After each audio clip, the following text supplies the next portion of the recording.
ইফতারির সামনে রেখে দোয়া কবুল হয়। বিশ্বাস হয়? কি সামনে রেখে? সামনে ইফতারি। বসে থাকে আমরা তৃষ্ণায় সারাটা দিন, ছাতি ফেটে যায়। আল্লাহ দেখে, দেখতে দেখতে আল্লাহর একটা সফট কর্নার তৈরি হয়। এটাই সুযোগ কাজে লাগানোর, ঠিক কিনা?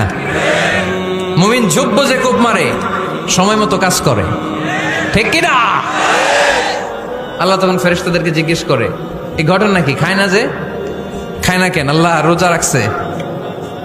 এগুলো কি? রো আফজা, পেঁয়াজ, আলুর চপ, বেগুনি, মুরগির রান খায় না। খায় না কেন? ওরা যে ক্ষুধার্ত, আল্লাহ আপনার ভয়ে।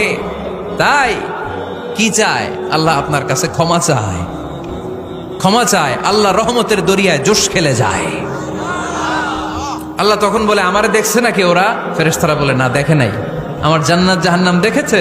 না দেখে নাই। আমারে না দেখে, জান্নাত জাহান্নাম না দেখে আমার এত ভয় করে? যাও, আজকের এই রোজার বিনিময়ে এখন বান্দা যা চাইবে সব কবুল করে নেব।